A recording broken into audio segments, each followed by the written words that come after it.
Welcome back.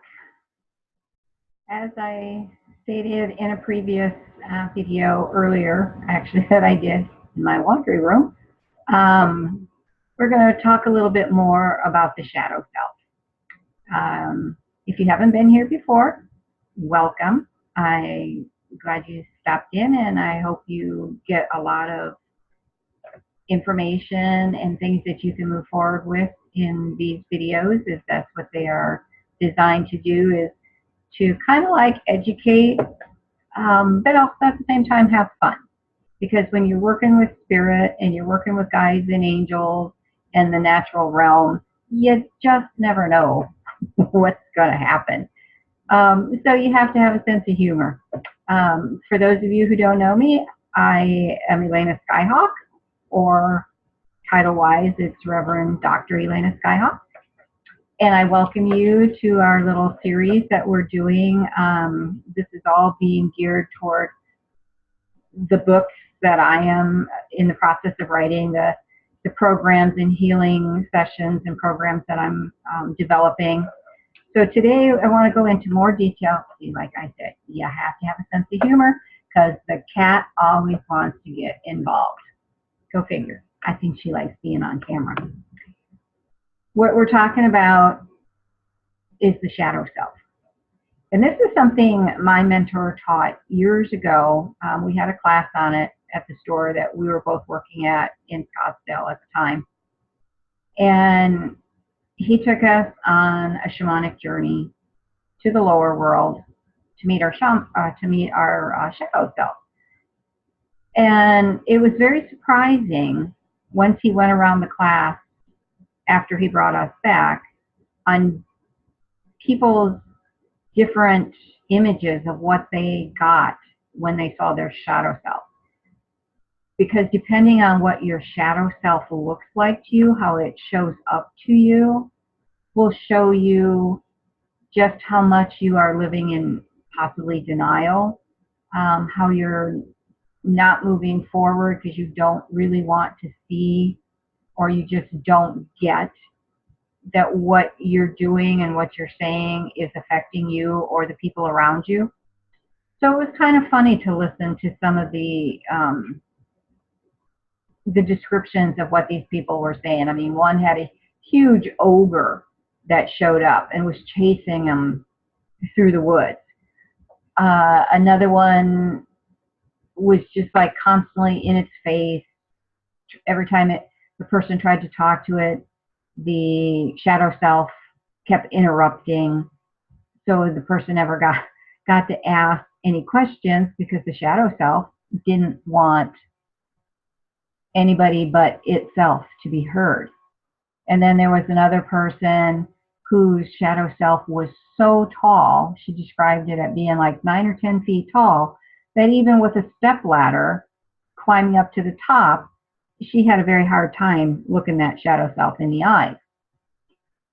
And then when it got to me, and I described my shadow self was a little bit smaller than I am, and it was kind of like a gray mist, and you could literally see through her.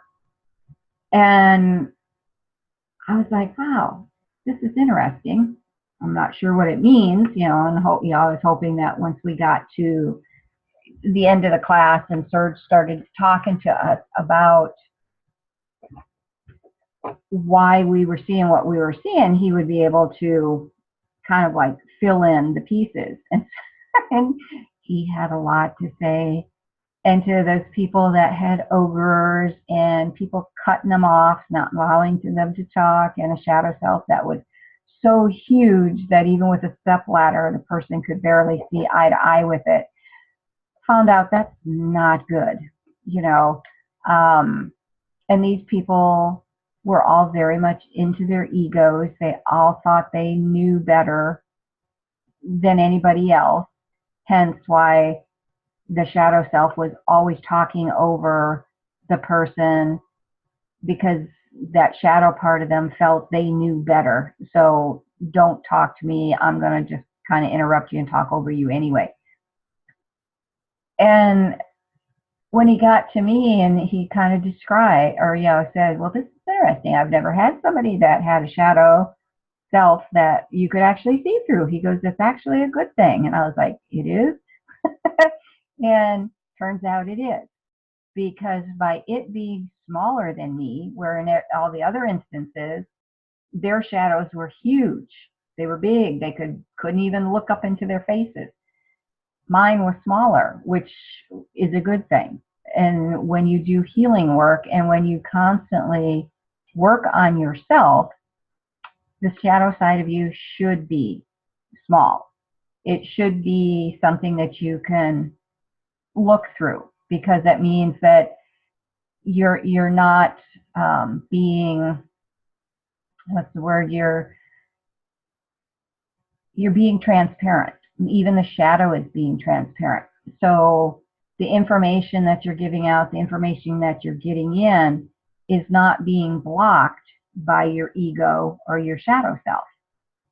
And so as I was collecting things, I mentioned earlier, I was collecting things to get ready for this book, the books actually that I'm putting together. I'm going through a lot of my notes that I took back then and that I have taken throughout the year. And I came across another instance when I had worked with the shadow, because it's not something I do very often. And this was actually back in March of 2009, and it was several years after we had the original shadow class. So it was really interesting to read what I wrote here and to see the difference. And then this way you can see the difference is when you work through your issues, when you are open to receiving information, you're open to change and walk your talk and to heal. This is a great instance, as you'll shortly see, on the wonderful work that healing and forgiveness of yourself and others really does work in your life. So let me tell you a little story about the shadow self. I was sitting at the table listening to a class that my mentor had taught about the shadow aspect of ourselves. During the tape, he started playing the drum to take us on a journey to meet this aspect. So I'm following the drum beat to the lower world, and I ask my power animal to join me. The bear comes in, and I hug her and send her love. She sends love back and does this kind of bear, kind of grunting that she was doing. And she brushes her head against mine. I tell her we need to go find my shadow self and have a talk with her to see what is going on. We start walking through the woods, looking in all directions for the shadow. I stop and look, and then ask Bear if she sees anything, because I couldn't find her. She doesn't, so I pick up my foot and continue walking. All of a sudden I hear this tiny, tiny little voice say, "Hey, watch where you put that foot." I look down towards the ground, and there by my foot is a 6-inch tall little me. I picked her up and put her on Bear's head so that I could talk to her. And I asked her what happened to her since the last time I saw her. She was much taller and a gray misty color.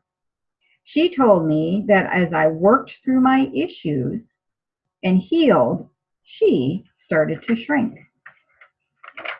So I asked her what was going on right now and why I was having such issues. And of course, we're talking 2009, so who knows what I was going through at the time. She pointed to my left, that way, and said, "Look over there." So I turned to the left and looked, and I saw a big, ugly ogre trying to hide behind a tree. Now, if you've ever seen an ogre, it's pretty kind of hard, unless it's like a redwood tree. they're kind of hard to hide behind, you know, because they're pretty big. And I asked why he was way over there and not closer.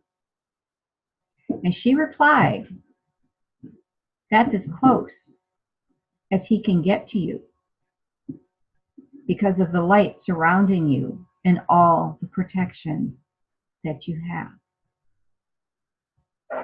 So when you're talking about information or possibly somebody trying to interfere in your life, they can show up as ogres.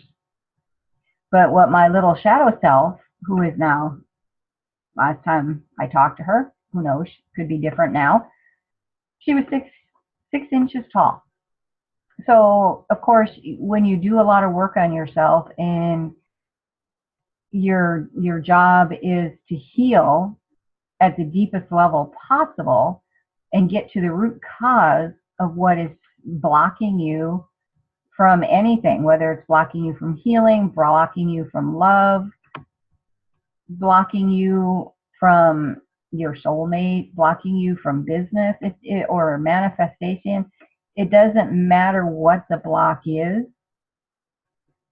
but as long as you're working on clearing your issues, even if it's an abuse issue, which is what most of my work with myself has been on.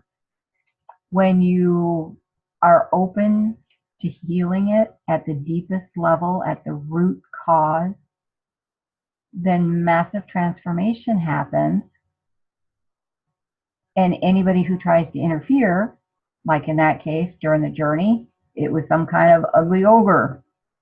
But he could not come clear because of the work that I have done to clear my energy, to clear my blocks, my beliefs. That's why it's so very important to be willing to look at them, because everything is within you and you can heal yourself. It might hurt because you do have to really take a good hard look, but is it worth it? Yeah, it really is. So we're going to go into more detail later. I just want to start kind of showing you what the shadow is, how it can show up, different ways if you're doing a journey, and we're going to start talking about the different journeys you can take. But when you're looking into your subconscious, the lower journey is where we're always going to go, into the lower world, because that's where the subconscious resides. And when you do that, you always have to make sure your power animal meets you down there and goes with you to protect you. That's why usually when I go on shamanic journeys to the lower world, my bear always greets me down below. And she goes with me because she's my protector. So we will start talking more about the shamanic journeys. It's going to be a phenomenal trip as we go through this. And you can delve into more of my world and how I see things, how I've been trained and taught. But we're also, like I said earlier, we're going to do it in a fun way, because it can be scary when you step out onto a path that you're not quite sure if you really want to do it or not. But if you're being guided to heal, and you're being guided to heal at a very deep level, then these are things that you have to start be open to looking at. And the shadow self is one of those. And then we're also going to show you how, I will show you how to, and I might actually even make a video of a shamanic journey down into the lower world that you can listen over and over again as you work on this process. So these are things that, again, are still all in the process. As they pop them into my head, I'm trying to get them onto video and my thoughts down before I lose them, because sometimes they just come in and they go out so fast. I was like, oh my God, what was that?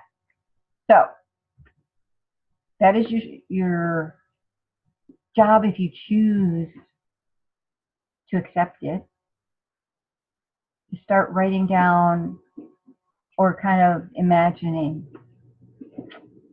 what your shadow self really looks like. And then in the next week or so, I'll see if I can't come up with a video to do where we do a shamanic journey that takes you down into that lower world to really meet your shadow self and see what they look like.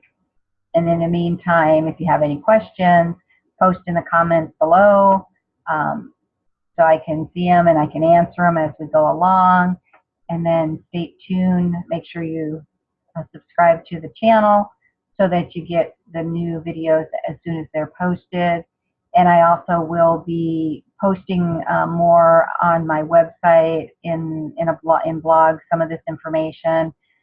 So you can go onto my website at www.spiritual-shaman.com and start reading some of the blogs that are being posted there.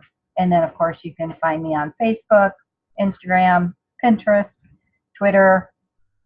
I kind of am starting to be out there as I'm removing my cloak of invisibility. So I hope you have a very wonderful day. It was nice chatting with you again, and we will talk soon. Bye for now.